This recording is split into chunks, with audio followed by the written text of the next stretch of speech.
আসসালামু আলাইকুম ভিউয়ার্স, আজকে আমি কলমি শাক দিয়ে পাকোড়া রেসিপি শেয়ার করব। আমি কলমি শাকটা ধুয়ে পরিষ্কার করে কুচি কুচি করে কেটে নিয়েছি।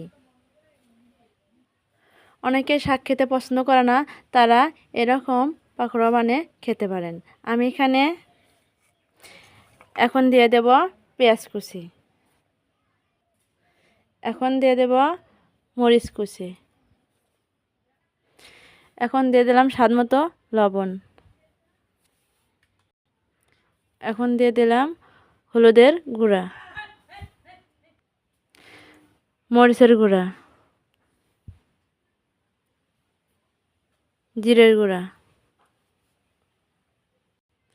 এখন এটা আমি ভালোভাবে হাত দিয়ে মেখে নেব। শাকটার এখন দেখেন অল্প অল্প পানি বের হবে। আমি শাকটা অনেক আগেই ধুয়ে রেখেছিলাম পানি ঝেড়ে।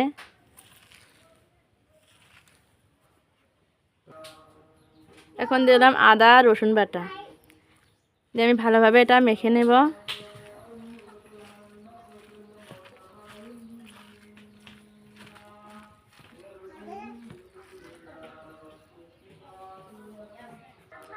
আমি এখানে এক বাটি চালের আটা নিয়েছি, এটা আমি অল্প অল্প করে এখানে দিয়ে দেব। চালের আটা দিলে পাকোড়াটা মুসমুসে হবে।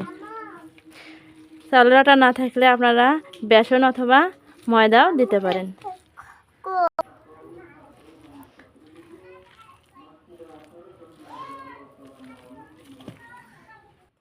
দেখেন কতটা সুন্দরভাবে এটা হয়ে গেছে।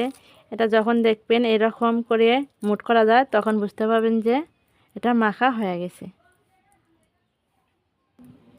চুলায় আমি কড়াই দিয়েছি, তেল দিয়েছি, তেলটা এখন হালকা গরম হয়েছে। এখন আমি এটা দিয়ে দেব।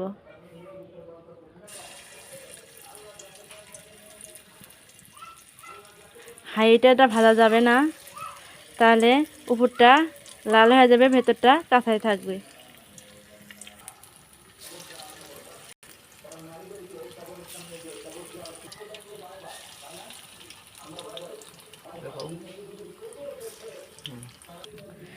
দুই তিন মিনিট পরে এখন এটা আমি উল্টে দিলাম। দেখেন অপর সাইডটা কীরকম হয়েছে।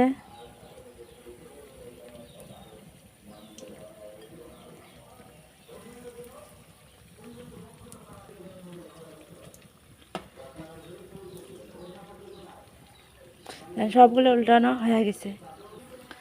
দেখতে পাচ্ছেন পাকোড়াটা কতটা সুন্দর লাল লাল হয়েছে। এখন এসব আমি উঠে নেব। এভাবে আমি বাকি সবগুলো ভেজে নেব।